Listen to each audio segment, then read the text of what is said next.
નમસ્કાર, પ્રણામ, જય શ્રી રામ મિત્રો. ફરીથી સ્વાગત છે એક નવા વિડીયોમાં. એક સાપે જણાવ્યું કે કઈ વસ્તુનું દાન કરવાથી આવનારું મૃત્યુ પણ ટળી જાય છે. મૃત્યુના વિશે કહેવાય છે કે મૃત્યુ એ પરમાત્મા દ્વારા નિયુક્ત કરવામાં આવેલી એવી કાર્યકર્તા છે જેને ના કોઈ લોભથી લોભાવી શકાય છે, જેને ના કોઈ કિંમતી વસ્તુથી ખરીદી શકાય છે, જેને ના કોઈ શસ્ત્રથી ડરાવી શકાય છે અને જેને ના કોઈ લોજિકથી ભ્રમિત કરી શકાય છે. મૃત્યુ જીવનનું અટલ સત્ય છે. જ્યારે તેનો સમય થાય છે ત્યારે આવી જ જાય છે. તે સમયે તમે ગમે તેટલો લોભ દેખાડો, તાકાત દેખાડો, કે પછી તમે તમારા પદ પ્રતિષ્ઠાનો ઉપયોગ કરો, કે પછી તમે તેને પોતાના રૂપથી આકર્ષિત કરો, કે પછી તમે પોતાના જ્ઞાનથી તેને ભટકાવવાની કોશિશ કરો, તે છતાં પણ તમે તેનાથી એક શ્વાસ પણ વધારે નહીં જીવી શકો. તે તમને લઈને જ જશે. આજની કહાનીમાં તમને જાણવા મળશે કે એવું કયું કામ કરવું જોઈએ જેનાથી મૃત્યુ ટાળી શકાય. તો મિત્રો, તમને નિવેદન છે કે આ કહાની તમને એક ખૂબ જ અનમોલ બોધ આપનારી છે. આ કહાનીને ખૂબ જ ધ્યાનથી સાંભળજો. કહાની શરૂ કરતાં પહેલાં તમને વિનંતી છે કે આ વિડીયોના અંત સુધી જોડાયેલા રહેજો અને વિડીયો પસંદ આવે તો લાઈક શેર કરજો. અને હજુ સુધી જો તમે અમારી ચેનલને સબસ્ક્રાઈબ ન કરી હોય તો અત્યારે જ સબસ્ક્રાઈબ કરી દેજો તથા કોમેન્ટ બોક્સમાં જય શ્રી રામ જરૂરથી લખી દેજો, જેથી ભગવાન શ્રી રામની કૃપા આપણા સૌ પર નિરંતર બની રહે. તો ચાલો કહાની શરૂ કરીએ. એક સમયની વાત છે. એક પર્વતના શિખર પર કેટલાક પક્ષીઓની સભા ભરાઈ હતી. બધા જ પક્ષીઓ ટોળામાં બેઠા હતા. બધા પક્ષીઓની વચ્ચે ધર્મચર્ચા ચાલી રહી હતી. તે ધર્મચર્ચામાં એક પ્રશ્ન નીકળીને આવ્યો. બધા પક્ષીઓની વચ્ચે હંસોનો રાજા પણ બેઠો હતો. વિશાળ પંખવાળું પક્ષી મોર પણ ત્યાં બિરાજમાન હતું. તે ધર્મચર્ચાની વચ્ચે એક પક્ષીએ એક પ્રશ્ન ઉઠાવ્યો કે હે ધર્મજ્ઞાનીઓ, મારા મનમાં એક અજીબ પ્રશ્ન ચાલી રહ્યો છે. અને પ્રશ્ન એ છે કે સંસારમાં કોઈ કામ એવું પણ છે જેનાથી આવનારા મૃત્યુને પણ ટાળી શકાય. કેમ કે કહેવાય છે કે મૃત્યુનો સમય અટલ હોય છે. જ્યારે કોઈનું મૃત્યુ આવી જાય છે ત્યારે કોઈ પણ વ્યક્તિ કે પ્રાણી એક ક્ષણને પણ ના ઘટાડી શકે કે ના કોઈ એક ક્ષણને વધારી શકે છે. શું ક્યારેય એવું બન્યું છે કે કોઈએ મૃત્યુને ટાળી દીધું હોય? જ્યારે આ પ્રશ્ન સભામાં આવ્યો ત્યારે આ પ્રશ્ન સાંભળીને બધા જ પક્ષીઓ ચૂપ થઈ ગયા. કોઈની પાસે આ પ્રશ્નનો જવાબ નહોતો, કેમ કે બધા જ જાણતા હતા કે મૃત્યુ કોઈના પર દયા નથી કરતું. મૃત્યુની સામે કોઈ વ્યક્તિની રિશ્વત પણ કામ નથી આવતી. બધા પક્ષીઓ વિચાર કરવા લાગ્યા કે આ એક અજીબ પ્રશ્ન છે. આપણે આજ સુધી કોઈને પણ મૃત્યુને ટાળતા નથી જોયો. શું એવો કોઈ ઉપાય છે કે જેનાથી મોતને પણ પાછી ધકેલી શકાય? બધા જ પક્ષીઓ આ પ્રશ્નને લઈને પોતપોતાનો વિચાર રજૂ કરી રહ્યા હતા. તે સમયે બાજુમાંથી એક સાપ પસાર થઈ રહ્યો હતો. જ્યારે તેના કાનમાં પક્ષીઓની આ ચર્ચા સંભળાઈ ત્યારે તે સાપ તે પક્ષીઓની પાસે પહોંચી ગયો. સાપને સામે જોઈને બધા જ પક્ષીઓ ડરના માર્યા આમ તેમ ભાગવા લાગ્યા અને બધા કહેવા લાગ્યા કે ભાઈ, ક્યાં આપણે મૃત્યુની ચર્ચા કરવા લાગ્યા? આપણી સામે તો સાક્ષાત મૃત્યુ જ હાજર થઈ ગયું છે. બધા પક્ષીઓને ભાગતા જોઈને સાપ કહેવા લાગ્યો કે હે પક્ષીઓ, તમારે મારાથી ડરવાની જરૂર નથી. હું તો તમારા પ્રશ્નોનો ઉત્તર આપવા માટે આવ્યો છું. મેં સાક્ષાત મૃત્યુને ટાળતા જોયું છે અને હું તમને જણાવીશ કે કેવા કામને કરવાથી મૃત્યુ પણ ટળી જાય છે. આજ સુધી જે લોકોએ પોતાના મૃત્યુને ટાળ્યું છે તેમણે આ કામ પોતાની તપસ્યાના બળથી કર્યું છે. ત્યારે એક પક્ષી સાપને પૂછે છે, એવું કયું સાધારણ કામ છે જેના પ્રભાવથી મૃત્યુ પણ ટળી જાય છે? એવું કયું કામ છે કે જેના પ્રભાવથી મૃત્યુ પણ ટળી જાય છે? હવે તે સાપ કહે છે કે હે પક્ષીઓ, મારી વાત ધ્યાનપૂર્વક સાંભળજો. હું તમને એક કથા સંભળાવું છું. પ્રાચીન સમયની વાત છે.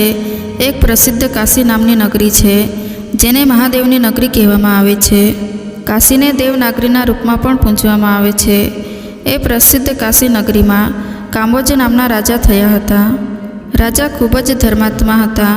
રાજા કાંબોજને એક ખૂબ જ ધર્મપરાયણ અને પતિવ્રતા રાણી હતી. રાણીનું નામ હતું સુદેશના. બંને પતિ પત્ની ભગવાન શિવના મોટા ઉપાસક હતા.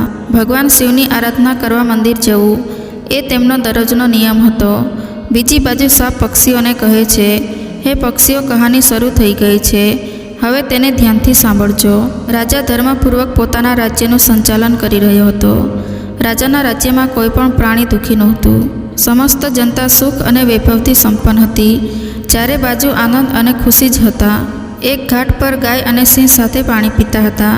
આ બાજુ સાપ પક્ષીઓને સંભળાવી રહ્યો હતો કે હે પક્ષીઓ, આ પ્રકારે ધીરે ધીરે સમય પસાર થતો ગયો, પરંતુ રાજાને ત્યાં કોઈ સંતાન પેદા ન થયું.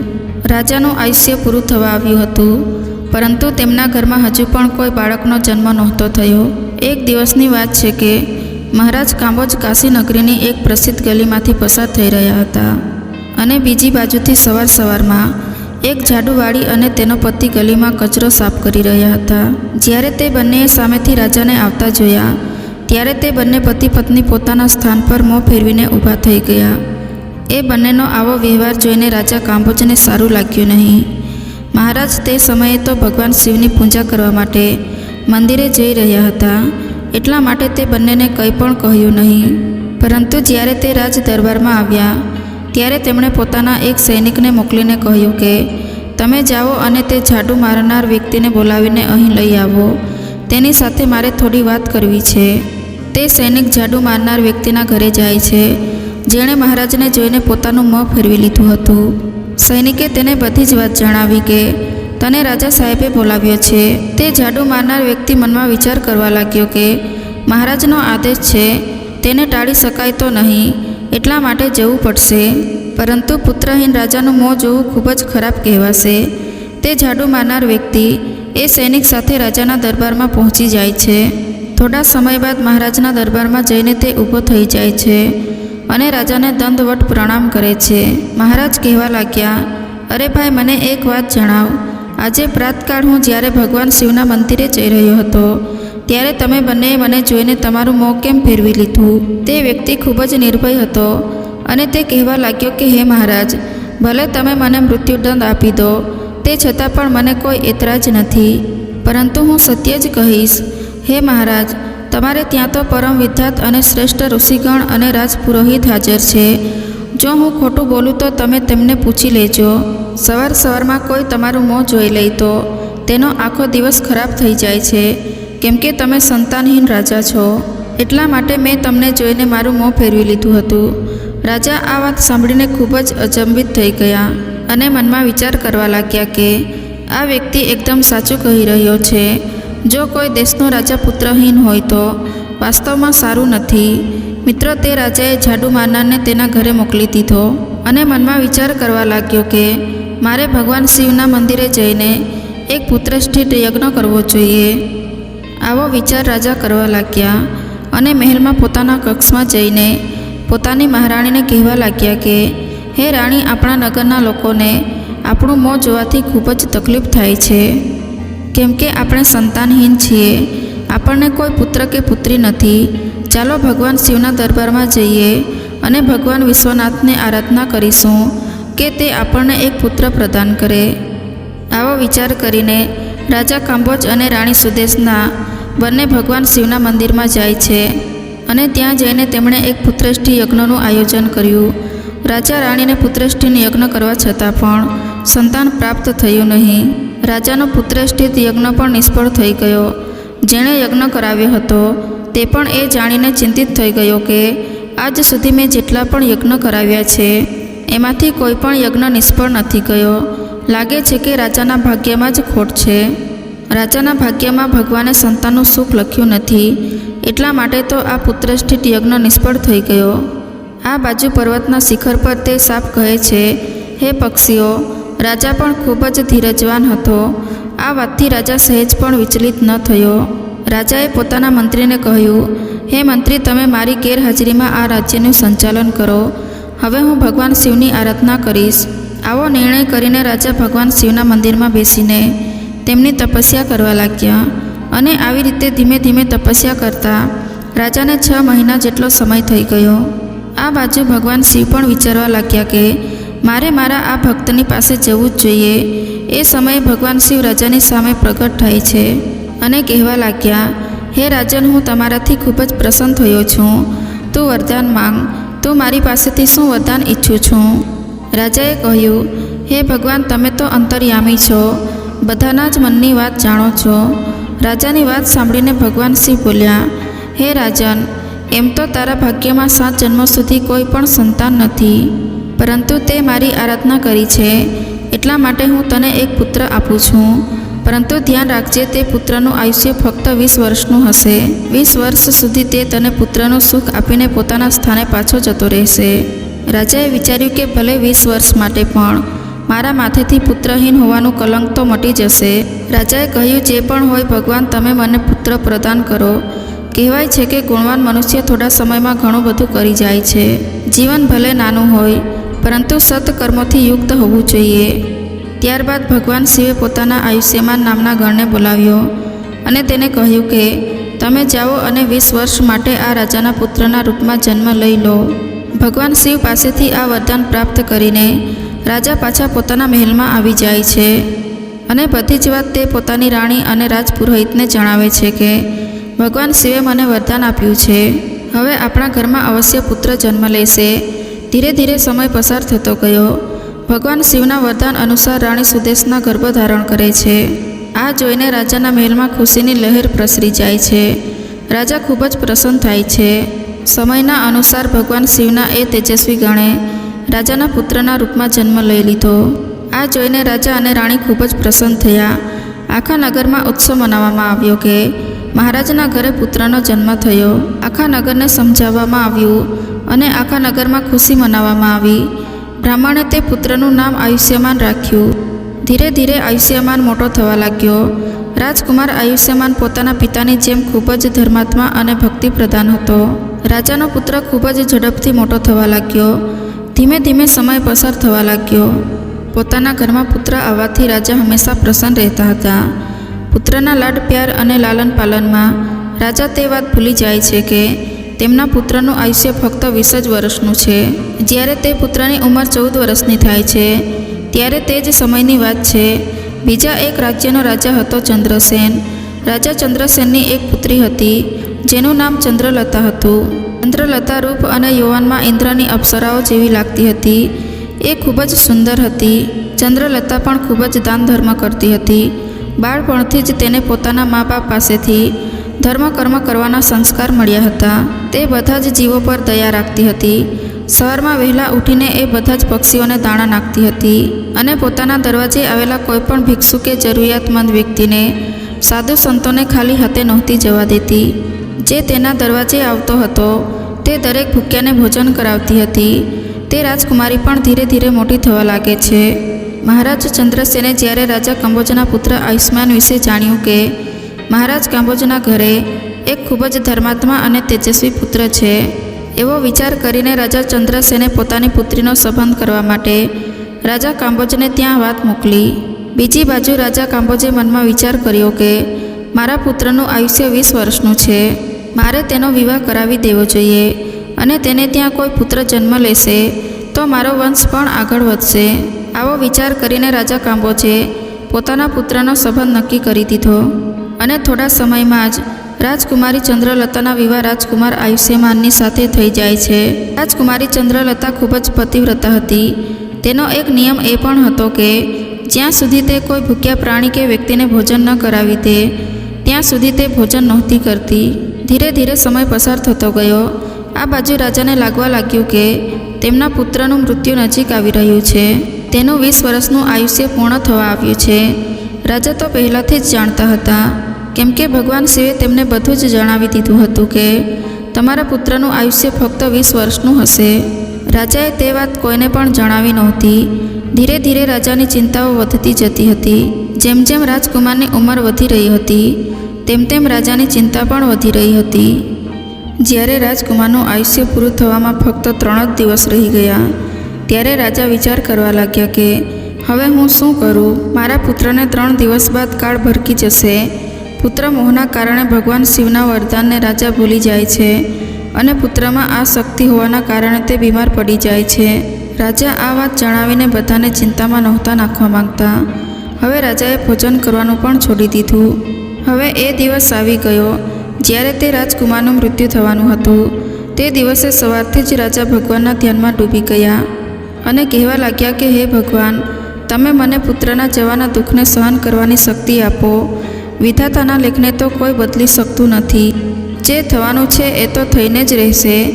આ બાજુ તે સાપ પક્ષીઓને સંભળાવે છે, હે પક્ષીઓ, તે રાજકુમારની નવવિવાહિત જે પત્ની હતી તે દરરોજ ભૂખ્યાને ભોજન કરાવતી હતી, પક્ષીઓને દાણા નાખતી હતી. દરરોજની જેમ આજે પણ તે પોતાના આ ધાર્મિક કાર્યમાં વ્યસ્ત હતી. આ બાજુ યમપુરીમાં ચિત્રગુપ્તે યમરાજને રાજકુમાર આયુષ્યમાનના મૃત્યુના વિશે જણાવ્યું. યમરાજે તરત જ પોતાના દૂતોને આદેશ આપ્યો અને કહ્યું કે જાઓ, અત્યારથી 1.5 કલાક પછી રાજકુમાર આયુષ્યમાનના પ્રાણ તેના શરીરમાંથી કાઢીને લાવવાના છે.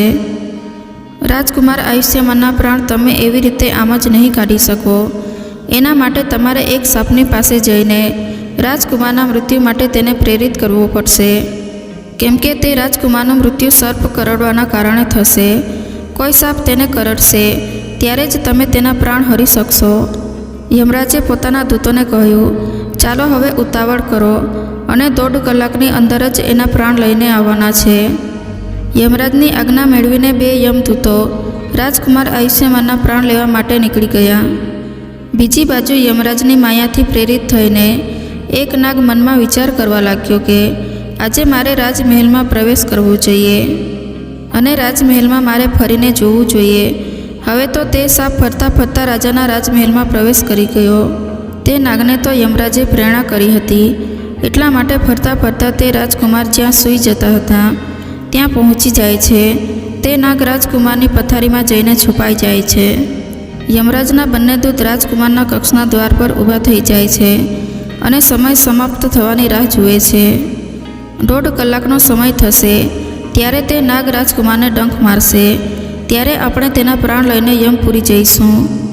આ રીતે યમદૂતો વિચાર કરી રહ્યા હતા. બીજી બાજુ એક ગામમાં એક ગરીબ માણસ રહેતો હતો. તેના ઘરે એક કન્યાએ જન્મ લીધો હતો. તે પુત્રીનો વિવાહ તેણે સમયસર કરી દીધો, પરંતુ તે પુત્રીનો જે પતિ હતો તે ખૂબ જ દારૂ પીતો હતો. દારૂ પીવો, પર સ્ત્રી ગમન કરવું તે તેનું કામ હતું. એટલા માટે તે ગરીબ દંપતીની પુત્રીને એટલે કે તેની પત્નીને હંમેશા હેરાન કરતો હતો, તેને મારતો હતો, ઘરમાંથી કાઢી મૂકવા માંગતો હતો. તે ગરીબ દંપતીની પુત્રી ત્યાં થોડા સમય માટે રહી, ત્યારબાદ તે ગર્ભ ધારણ કરે છે. એક દિવસે તે પોતાના પતિના મારપીટથી કંટાળીને પોતાના પિતાના ઘરે આવી જાય છે. તે દીકરીનો પિતા હવે વૃદ્ધ થઈ ગયો હતો, એટલા માટે તેને કોઈ આવક નહોતી આવતી. તે બિચારો ભીખ માંગતો હતો. ભીખ માંગીને ઘરના 3 સભ્યોનું પાલન કરતો હતો. આ બાજુ જ્યારે 9 મહિનાનો સમય પૂરો થયો ત્યારે તે દીકરીએ પુત્રને જન્મ આપ્યો. ત્યારે તેને ભોજનની જરૂર પડી, કેમ કે પ્રસવકાળની જે ભૂખ હોય છે તે ખૂબ જ તેજ હોય છે. તે પોતાના પિતા પાસે ભોજન માંગે છે. એ બિચારો વૃદ્ધ પિતા ભોજન મેળવવા માટે પાડોશના ગામમાં જાય છે, પરંતુ તમે જાણો જ છો કે જે દરરોજ માંગવા જાય છે તેને લોકો ભીખ પણ આપતા નથી. ગરીબી સૌથી મોટો શ્રાપ છે. જેણે દેહ ધર્યો છે તેમના માટે સૌથી મોટું અપમાનજનક કષ્ટ છે. ગરીબી પથ્થરથી પણ વધારે ભારે હોય છે.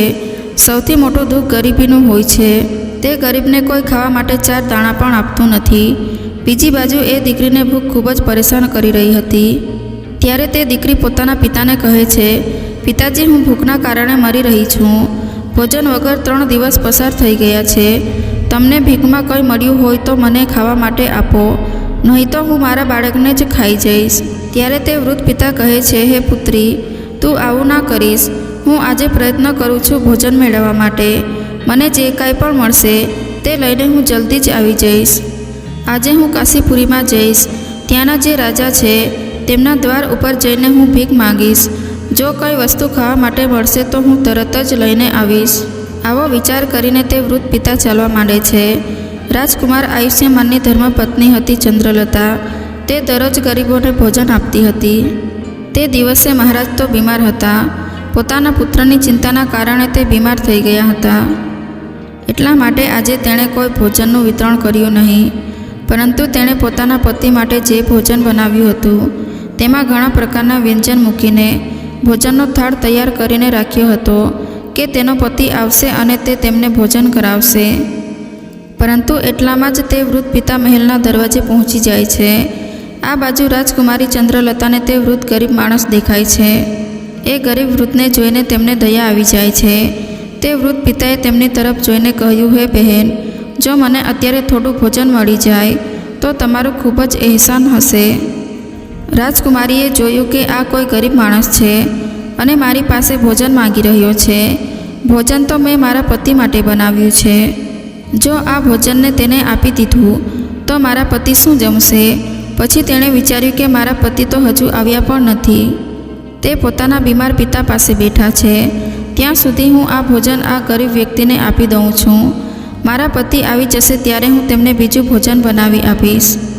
આવો વિચાર કરીને રાજકુમારી ચંદ્રલતાએ જે ભોજન પોતાના પતિ માટે બનાવ્યું હતું તે 36 પ્રકારના વ્યંજનોથી સમાયેલી થાળી એ ગરીબ વૃદ્ધ માણસને આપી દીધી. વૃદ્ધ માણસ તે ભોજનને લઈને ચાલ્યો જાય છે. તે ઝડપથી ચાલતા ચાલતા ભોજનને લઈને પોતાના ઘરે આવી જાય છે, કેમ કે તેની દીકરી 3 દિવસથી ભૂખી હતી. બીજી બાજુ એવું બને છે કે તે રાજાનો પુત્ર આયુષ્યમાન પોતાના પિતાની દેખરેખ રાખીને પોતાના કક્ષ તરફ જઈ રહ્યો હોય છે. તેના દરવાજા પર 2 યમદૂત તૈયાર ઊભા હતા અને તે નાગ તેને ડંખ મારવા માટે તેની પથારીમાં છુપાઈને બેઠો હતો. બીજી બાજુ તે વૃદ્ધ માણસે ભોજન લઈ જઈને પોતાની પુત્રને આપી દીધું. આ બાજુ રાજકુમાર આયુષ્યમાન પોતાના કક્ષ તરફ જઈ રહ્યો હતો. કહેવાય છે કે જ્યારે સારો સમય ચાલતો હોય છે ત્યારે બધું જ સરસ થાય છે. તમારે ધ્યાન રાખવું જોઈએ કે કોઈપણ આપત્તિને કાઢવા માટે એક સંકેત જ કાફી હોય છે. જો તમે તે સમયને ઓળખી જાઓ, તે સંકેતને સમજી લો, ત્યારે મોટામાં મોટી આપત્તિ પણ ટાળી શકાય છે. રાજકુમારે જ્યારે પગથિયા પર પગ મૂક્યો ત્યારે તેને છીંક આવી. બીજી બાજુ તેનો નક્કી કરેલો સમય પૂરો થવાનો હતો. યમના દૂતો ખૂબ જ ઉતાવળ થઈ રહ્યા હતા કે 1.5 કલાકનો સમય પૂરો થવાનો છે અને તેમાં થોડીક જ ક્ષણો બાકી રહી છે. બીજી બાજુ તે નાગ પણ ગુસ્સામાં બેઠો હતો. રાજકુમારની આવવાની રાહ જોઈ રહ્યો હતો. તે રાજકુમાર આવશે અને હું તેને ડંખ મારીશ. બીજી બાજુ તે વૃદ્ધ પિતાએ ભોજન લઈ જઈને પોતાની પુત્રીને આપ્યું. પુત્રીએ જ્યારે ભોજન ખાધું ત્યારે તે પૂછવા લાગી કે પિતાજી, આ ભોજન તમને કોણે આપ્યું છે? ત્યારે તેના પિતાએ કહ્યું કે પુત્રી, આ ભોજન અહીંયાના રાજાની પુત્રવધૂએ આપ્યું છે. અહીંયાના રાજાની જે પુત્રવધૂ છે એણે મારા પર દયા કરીને આ સ્વાદિષ્ટ ભોજન મને આપ્યું છે. ભોજન જોઈને તે દીકરીના આત્મામાંથી આશીર્વાદ નીકળવા લાગ્યા. તે ભગવાનને પ્રાર્થના કરવા લાગી, હે ભગવાન, જેણે પણ મને ભોજન આપ્યું છે તેનો સુહાગ અમર થઈ જાય. તે હંમેશા સૌભાગ્યવતી બની રહે. જેવો જ તે ભોજનની થાળીમાંથી ગ્લાસ પોતાના મોં તરફ લે છે એ સમયે તેના આત્મામાંથી આશીર્વાદ નીકળે છે કે આ ભોજન આપનારનો પતિ અમર થઈ જાય. કહેવાય છે કે સાચા આત્મામાંથી નીકળેલા આશીર્વાદ જરૂર પડે છે. આ બાજુ તે દીકરીનો આશીર્વાદ ભગવાન પાસે જાય છે ત્યારે ભગવાન શિવનું સિંહાસન હલવા લાગે છે. આ શું થયું? મારું સિંહાસન કેમ હલી રહ્યું છે? ભગવાન શિવ મનમાં વિચાર કરવા લાગ્યા, દુનિયામાં એવું શું બનવા જઈ રહ્યું છે? તેમણે તરત જ નારદ મુનિને બોલાવ્યા અને કહ્યું કે તમે 3 લોકમાં જઈને આવો અને જુઓ કે 3 લોકમાં શું ઘટના બનવા જઈ રહી છે. નારદ મુનિ એવા હતા કે જે પળ માત્રમાં 3 લોકની જાણકારી લાવવામાં સક્ષમ હતા. આ બાજુ નારદ મુનિએ જોયું અને તેમને બધું જ સમજમાં આવી ગયું. ભગવાન શિવ પાસે જઈને કહ્યું કે પ્રભુ, એક વિચિત્ર દ્રશ્ય દેખાઈ રહ્યું છે. રાજા કાંબોજના પુત્રના મૃત્યુનો સમય આવી ગયો છે. યમદૂત દરવાજા પર ઊભા છે. નાગ તેની પથારીમાં ફેણ માંડીને બેઠો છે. રાજકુમાર પગથિયા ચડીને ઉપર જઈ રહ્યો છે. જેવો જ તે પોતાના પલંગ પર જઈને બેસશે ત્યારે નાગ તેને ડંખ મારશે. બીજી બાજુ તે વૃદ્ધ પિતાની પુત્રી રાજકુમારીને આશીર્વાદ આપી રહી છે. તેના આત્મામાંથી આશીર્વાદ નીકળી રહ્યા છે કે તેનો સુહાગ અમર થઈ જાય. હે ભગવાન, આ કેવો વિચિત્ર સંયોગ છે. એક બાજુ મૃત્યુ લેવા માટે ઊભું છે અને બીજી બાજુ આશીર્વાદ તેના લાંબા આયુષ્ય માટે પ્રાર્થના કરી રહ્યા છે. નારદ મુનિ બોલ્યા કે હે પ્રભુ, હવે શું થશે? ત્યારે ભગવાન શિવ કહે છે કે વિધાતાએ જે લખ્યું છે તે જ થશે. તમે જોતા જાઓ, બધું સારું જ થશે. ભગવાન શિવ ત્યાંથી અંતર ધ્યાન થઈ જાય છે. બીજી બાજુ તે રાજકુમાર પગથિયા ચડીને પોતાના પલંગ તરફ જઈ રહ્યો છે. આ બાજુ યમદૂતો તૈયાર ઊભા છે અને વિચારવા લાગે છે કે હવે આપણું કામ થઈ જશે. બીજી બાજુ રાજકુમાર પોતાના પલંગ પર જઈને બેસે છે.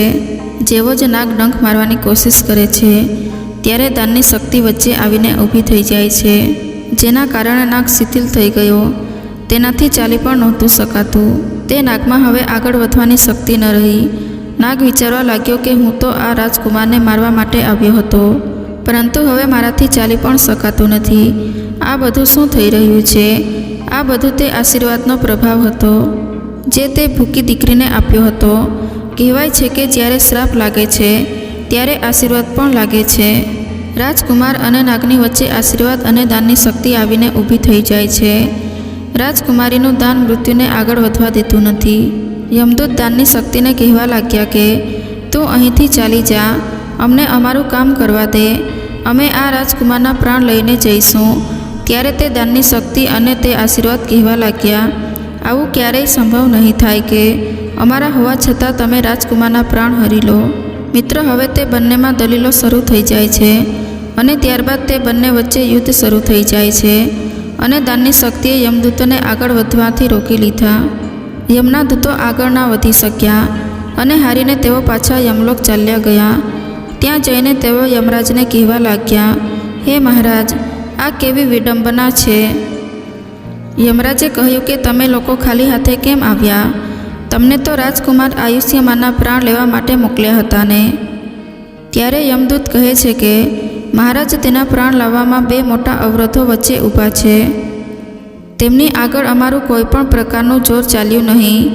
જવાબ આપો, કયા અવરોધો છે કે જે મૃત્યુની વચ્ચે આવી રહ્યા છે? ત્યારે યમદૂતોએ જણાવ્યું, હે સ્વામી, એક દાનની શક્તિ છે અને બીજી આશીર્વાદની શક્તિ છે. ત્યારે યમરાજ કહે છે, હે પાર્ષદો, લાગી રહ્યું છે કે જીવોને લાવતા લાવતા તમે હવે વૃદ્ધ થઈ ગયા છો. હવે હું સ્વયં ત્યાં જઈને જોઉં છું કે એવો કયો અવરોધ છે જે રાજકુમારના પ્રાણ લાવવામાં નડી રહ્યો છે. બીજી બાજુ તે સાપ પક્ષીઓને કહે છે, હે પક્ષીઓ, યમરાજ હવે સ્વયં ધરતીલોક પર આવ્યા. હવે ભગવાન શિવે મનમાં વિચાર્યું કે મારે આમની વચ્ચે સમાધાન કરાવવું પડશે. યમરાજ તેમની સામે જીતી નહીં શકે અને જો યમરાજ હારી ગયા તો આ કુદરતના નિયમોનું ઉલ્લંઘન હશે. યમરાજ જ્યારે ત્યાં ઉપસ્થિત થાય છે ત્યારે ત્યાં ભગવાન શિવ પણ પ્રગટ થઈ જાય છે. યમરાજે ભગવાન શિવને જોયા અને તેમણે ભગવાન શિવના ચરણોમાં પ્રણામ કર્યા. ત્યારે ભગવાન શિવ બોલ્યા, હે યમરાજ, અમે નથી જાણતા, તમારા વિધાનના અનુસાર રાજકુમારનું આયુષ્ય પૂરું થઈ ગયું છે, પરંતુ મને એ જણાવો કે શું શ્રાપ નથી લાગતા? શ્રાપ તો મારે ભગવાન વિષ્ણુ અને બ્રહ્માજીએ પણ ભોગવવા પડ્યા છે. શું તમે શ્રાપના કારણે મૃત્યુલોકમાં વિદુરજીના રૂપમાં જન્મ નહોતો લીધો? જણાવો, તમે શા માટે અવતાર ધારણ કર્યો હતો? ત્યારે યમરાજ કહેવા લાગ્યા, હે પ્રભુ, એ તો મારે ઋષિના શ્રાપનું માન રાખવાનું હતું. ત્યારે ભગવાન શિવ બોલ્યા કે તમે જ્યારે એક શ્રાપનું માન રાખી શકો છો તો તે જ પ્રમાણે કોઈના આત્મામાંથી નીકળેલા આશીર્વાદનું પણ માન રાખી શકો છો. એને તમે કેવી રીતે નિષ્ફળ કરી શકો? યમરાજ ભગવાન શિવને કહે છે, હે પ્રભુ, હવે તેનો ઉપાય તમે જ કરો. ત્યારે ભગવાન શિવ બોલ્યા કે તમે આ રાજકુમારનું આયુષ્ય 100 વર્ષ કરી દો અને 100 વર્ષ પછી તમે તેને લઈ જજો. હવે આ ધનની શક્તિ અને આશીર્વાદના કારણે તેણે મૃત્યુને જીતી લીધું છે. હવે ભગવાન શિવના કહેવા પર યમરાજે કુદરતના નિયમોમાં પરિવર્તન કર્યું અને તેના આયુષ્યને વધારીને 100 વર્ષનું કરી દીધું. ત્યારબાદ યમરાજ યમલોકમાં પાછા પહોંચી જાય છે. આ બાજુ રાજકુમાર આયુષ્યમાનનું આયુષ્ય 100 વર્ષનું થઈ જાય છે. એક ભૂખ્યાને ભોજનનું દાન આપવા પર મૃત્યુ પણ ટળી ગયું. આ માટે જ કહેવાય છે કે મનુષ્યના સારા કર્મો પરોપકાર પર સેવા મૃત્યુને પણ ટાળવાનું સામર્થ્ય રાખે છે. પરંતુ આપણે એ જોવું જોઈએ કે જેને આપણે કોઈ પણ વસ્તુ દાન આપી રહ્યા છીએ તે લાયક હોવો જોઈએ, દાન મેળવવાને યોગ્ય હોવો જોઈએ. જો તમે સુપાત્રને દાન આપો છો તો તેવા દાનની સામે મૃત્યુ પણ હારી જાય છે. જો તમે કોઈને સેવા કરીને તેના મુશ્કેલ સમયમાં કામ આવીને તેની મદદ કરો છો અને જો તમે કોઈના આશીર્વાદ મેળવો છો તો તે આશીર્વાદ મૃત્યુને પણ ટાળી શકે છે. દાન અને આશીર્વાદની શક્તિ ખૂબ જ પ્રબળ હોય છે. તે શક્તિથી મોટામાં મોટું સંકટ પર ટળી જાય છે. બીજી બાજુ શિખર પર બેઠેલો એ સાપ પક્ષીઓને કહે છે કે હે પક્ષીઓ, હું તે જ સાપ છું જે યમરાજની પ્રેરણાથી એ રાજકુમારને ડંખ મારવા માટે ગયો હતો. હું તે દિવસે દાનની અને આશીર્વાદની શક્તિને સમજી ગયો હતો. તે દિવસથી આવીને હું આ પર્વત પર ભગવાનનું ધ્યાન કરી રહ્યો છું. આવા ઘણા બધા ઉદાહરણ આ સૃષ્ટિમાં જોવા મળે છે જેમણે યમરાજને પણ હરાવી દીધા હોય ત્યારબાદ તે સાપ બોલ્યો, હે પક્ષીઓ, આ રીતે આ કહાની સમાપ્ત થાય છે. જો તમારા મનમાં કોઈ બીજા પ્રશ્ન કે શંકા હોય તો મને જરૂર જણાવો. મારા અનુભવ જ્ઞાનથી જરૂરથી તેનું સમાધાન કરીશ. તો મિત્રો, આપણને આ કથા પરથી એ બોધ મળે છે કે આપણે જીવનમાં હંમેશા સારા કર્મો અને ભગવાનની ભક્તિ કરવી જોઈએ, જરૂરિયાતમંદ લોકોની મદદ કરવી જોઈએ અને ભૂખ્યાને ભોજન કરાવવું જોઈએ. આવા સત્કર્મો કરવાથી જો કદાચ કોઈના અંતરના આશીર્વાદ મળી જાય તો ગમે તેવા મોટા સંકટ હોય તે તો ટળી જ જાય, પરંતુ સાથે સાથે મૃત્યુ જેવું મહાસંકટ પણ ટળી શકે છે. તો મિત્રો, આજની કહાની તમને કેવી લાગી તે કમેન્ટ કરીને જરૂર જણાવજો. અને વિડીયો પસંદ આવ્યો હોય તો લાઈક અને શેર કરજો, તથા ચેનલ પર નવા હોવ તો ચેનલને સબસ્ક્રાઈબ જરૂરથી કરજો. ફરી મળીશું એક નવો વિડીયો સાથે. જય શ્રી રામ, જય શ્રી કૃષ્ણ. હર હર મહાદેવ.